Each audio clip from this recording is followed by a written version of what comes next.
प्रधानमंत्री नरेंद्र मोदी ने पाकिस्तान के खिलाफ आर पार का ऐलान कर दिया है। अब आपको यह समझना है कि कैसा होगा भारत पाकिस्तान का यह युद्ध, किसकी कितनी फौज है, किसके पास क्या हथियार है। रिमझिम के 5 पॉइंट्स में देखिए मोदी के ऐलान के क्या मायने हैं। सर्जिकल एयर स्ट्राइक याद है ना, कि आप सब भूल गए, मैं आपको बताती हूँ क्या हुआ था। दूसरा देखिए भारत पाकिस्तान के पास कितनी फौज है, कितने हथियार हैं। तीसरा है पहलगाम हमले के बाद भारत की पाक पर कौन सी 6 स्ट्राइक ऑलरेडी हो चुकी।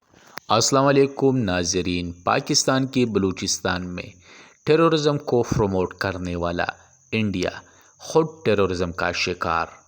पहलगाम हमले के बाद इंडिया में क़ियामत बरपा। आइए देखते हैं कि इंडियन मीडिया पाकिस्तान और इंडिया की जंगी ताकत का मुवाजना कैसे कर रहे हैं। आइए मेरे साथ देखते हैं है और कैसे इकोनॉमिकली फाइनेंशियली पाकिस्तान अब टूटने वाला है। चौथा है पाकिस्तान सरकार और फौज में कैसे खलबली मच गई है, कैसे पाकिस्तान वहां बैठकर अब एक्शन लेने लगा है और कौन से वो एक्शन है। पांचवा है भारत पाक जंग में दुनिया किस तरफ होगी, कि कौन सा देश किसको सपोर्ट करेगा। नमस्ते, मेरा नाम रिमझिम जेठानी और आप रिमझिम के 5 पॉइंट्स देख रहे हैं। सबसे पहले ये देखिए कि बिहार में आज प्रधानमंत्री नरेंद्र मोदी मौजूद थे और उन्होंने, अक्सर वो इंग्लिश में बात नहीं करते हैं, भाषण नहीं देते हैं, लेकिन आज वो कहते हैं today on the soil of Bihar I say to the whole world India will identify, trace and punish every terrorist and their backers. यानी जो टेररिज्म फैला रहे हैं, उनको जो बैक कर रहे हैं, फंड कर रहे हैं, उनको भी हम बताएंगे। जो उनकी बची कुची जमीन है वो भी हम ले लेंगे। सबसे पहले ये बाइट सुनिए। India spirit will never be broken by terrorism. Terrorism will not go unpunished. Every effort will be made to ensure that justice is done. The entire nation is firm in this resolve. Everyone who believes in humanity is with us.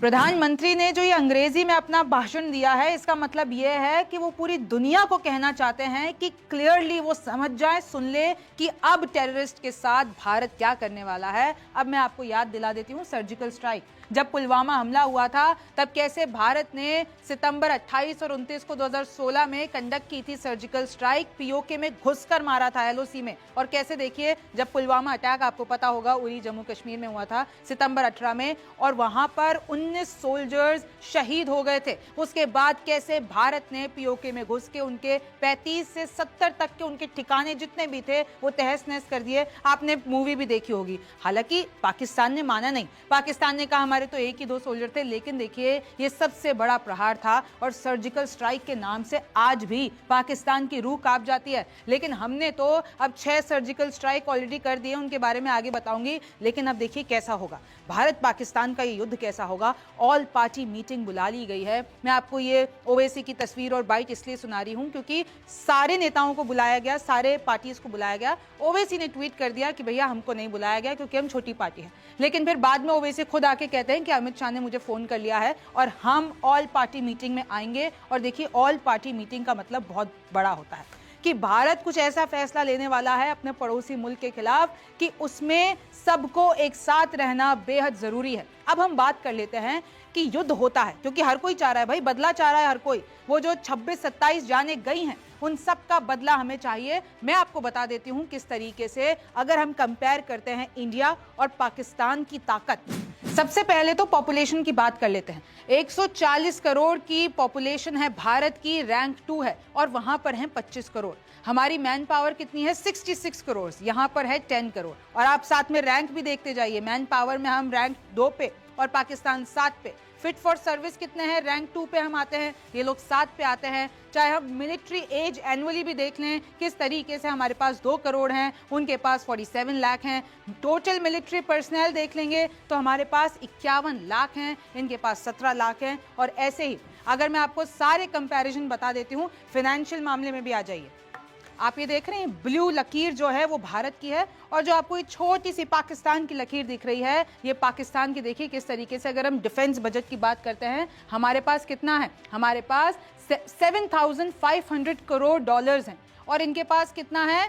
764 crore dollars. यानी हमारी लकीर ये है, उनकी इतनी है। और rank भी देखिए, एक्सटर्नल डेट में हमारी रैंक है 116, इनकी 94 है, यानी इनके ऊपर डेट ज्यादा है, कर्जा ज्यादा है। फॉरेन रिजर्व में हमारी रैंक है 5, इनकी है 71। तो आप देखिए, फाइनेंशियली ले लीजिए, हथियार के मामले में ले लीजिए, और अगर आप वेपन्स, फोर्सेस, टैंक्स के बारे में करते हैं, ग्लोबल फायर पावर हमारी 4th रैंक पर आता है इंडिया, और पाकिस्तान 12वीं रैंक पर। आर्मी स्ट्रेंथ देखिए, हमारे पास ट्रूप्स इतने हैं, 4000 से ज्यादा टैंक्स हैं, कैसे 1 लाख से ज्यादा आर्मर्ड व्हीकल्स हैं, 9000 से ज्यादा आर्टिलरी पीसेस हैं, लेकिन इनके पास बेहद कम है। और हमसे, मतलब जो हमारी भारत की आर्मी है वो इनकी आर्मी से ट्वाइस है। मेन बैटल टैंक्स हमारे पास अर्जुन, T-90 भीष्म, T-72 अजय, इनके पास अल खालिद, अल जरार, T-80 अगर हम एयरफोर्स की बात करते हैं, हमारे पर्सनल एयरक्राफ्ट फाइटर्स देखिए, उन सब का आंकड़ा देखिए, और इनका हमसे बेहद कम है। चाहे आप एयरफोर्स ले लीजिए, नेवी ले लीजिए। India has a much stronger and larger navy than Pakistan with a fleet strength of 293 compared to its 121। हमारे पास 293 है, इनके पास 121 है। हमारे पास विक्रमादित्य है, विक्रांत है, और कैसे हमारे पास डिस्ट्रॉयर्स है। मैं आपको एक साइड में तस्वीर दिखा देती हूँ।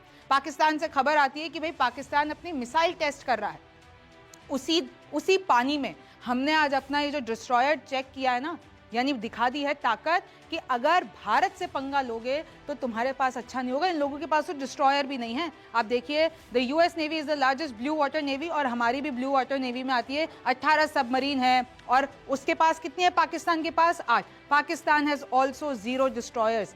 जो हमने आज डिस्ट्रॉयर बताया है ना, वो तो इनके पास है भी नहीं। तो आप देख लीजिए कि अगर जंग होगी कि कैसे मुंह की खानी पड़ेगी पाकिस्तान को। अच्छा, हमने जो सर्जिकल स्ट्राइक की है, आपने कल ही देखा होगा कि कैसे एक्सटर्नल अफेयर्स मिनिस्टर ने बता दिया, किस तरीके से मिनिस्ट्री ने बता दिया कि भाई 5 बड़े फैसले। सबसे पहले तो सिंधु जल समझौता को रोक दिया है, और ये रीढ़ की हड्डी है पाकिस्तान की। मैं आपको बताऊंगी कैसे।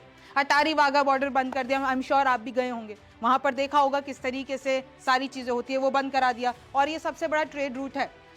48 घंटे में जितने भी पाकिस्तानी हैं, जिनके पास भी वीजा है, सब वापस लौट जाओ। जितने भी राजनयिक है, इधर से कमीशन बंद कर दिया, हटा दो यहाँ से। उधर से हमने अपने लोगों को बुला लिया है। तो देखिए, चाहे वो वीजा हो, चाहे वो बड़े एक्शन हो, और ये पाकिस्तान पर फाइनेंशियल इकोनॉमिक हमला है। भारत में पाकिस्तान सरकार ने एक्स अकाउंट पर रोक लगा दी। मतलब इतना बहुत सालों में हम रुके हुए थे, भारत रुका हुआ था। 3 बड़ी जंग हो जाती हैं, लेकिन हम वो ये जो सिंधु समझौता है उसको कैंसिल नहीं करते हैं। अब उनके खाने के लाने पड़ जाएंगे, पहले ही वो गरीब स्थिति में है। अब आप इधर देख लीजिए किस तरीके से ये पाकिस्तान हाई कमीशन जो कि भारत में है, उस पे केक ले जाया जा रहा है। ऐसा कौन सा जश्न? उधर हमारे लोग मारे गए हैं और पाकिस्तान हाई कमीशन में केक लेकर आया जा रहा है। इस पे भी बहुत बवाल हो गया है कि इनकी बेशर्मी देख लीजिए आप। पाकिस्तान की खेती, पीने का पानी, बिजली उत्पादन सब कुछ सिंधु जल समझौते पर निर्भर है, और अब हमने वो रोक दिया है, भारत ने वो रोक दिया है। अब मैं आपको बताती हूँ कि ये कैसे पानी के लिए, खाने के लिए, बिजली के लिए, पैसों के लिए तरस जाएंगे। 3 जंग के बावजूद भारत ने ये समझौता बरकरार, भाई पुलवामा हो गया, कारगिल हो गया, लेकिन फिर भी हमने कहा चलो ठीक है, पड़ोसी मुल्क है, चलो हम ऐसा नहीं करते हैं। अब देखिए, पामगल और तारबेला हाइड्रो पावर डैम को पानी नहीं मिलेगा, हम लोग रोक देंगे। मैं आपको साइड में तस्वीर भी दिखा दे रही हूँ कि वो वहाँ से जो हाइड्रो पावर की तस्वीरें आई हैं, वहाँ से विजुअल्स आज सुबह आए हैं, वो भी देख लीजिए। बिजली उत्पादन में 30% से 50% तक की कमी, क्योंकि हम ये समझौता रोक दे रहे हैं। इनकी अर्थव्यवस्था अब पूरी तरीके से चरमरा जाएगी, बदतर हो जाएगी। अगर मैं आपको थोड़ा सा इतिहास में लेकर चलती हूँ, 1960 में सिंधु संधि हुई थी। जवाहरलाल नेहरू और अयूब खान ने, ये तस्वीर देखिए साइड में, दस्तखत करते हुए, ब्लैक एंड व्हाइट में आपको तस्वीर दिख रही है। वर्ल्ड बैंक ने मध्यस्थता की थी। भाई भारत ने कहा चलो ठीक है, शांति के तरीके से पूरी की पूरी संधि हुई। 80% पानी पाकिस्तान को दे दिया, 20% अपने पास रखा। कैसे? अब मैं आपको सिंधु समझौते के बारे में और आगे बताऊं, पहले आप देखिए कि अटारी बॉर्डर पाकिस्तान के साथ ट्रेड के लिए इकलौता मंजूर जमीनी रास्ता है। अब भारत ने वो बंद कर दिया है। हालांकि अफगानिस्तान के साथ भी हम यहीं से ट्रेड करते हैं। तो देखिए, हमने दोनों चीजें काट दी हैं। 2023-24 में यहाँ से करीब 3000 करोड़ से ज्यादा का व्यापार हुआ था। अब आप सोचिए ये जो ट्रेड है वो किस तरीके से रुकेगा और छोटे बड़े कारोबारी जितने भी हैं उन सब पे सीधा हमला है। भारत से सोयाबीन, चिकन, मीट, सब्जियां, लाल मिर्च, प्लास्टिक दाना, ये सारी चीजें जाती थी, ट्रेड होता था। पाकिस्तान से क्या आता था? पाकिस्तान और अफगानिस्तान से सूखे मेवे, खजूर, जिम्सम, कांच, सेंधा नमक, कई जड़ी बूटियां भी आती थी। अब इन सब पे रोक लगा दी है, अब ऐसा कुछ नहीं हो पाएगा। इनफैक्ट पाकिस्तानी इलाज कराने के लिए भारत आते हैं। 70,000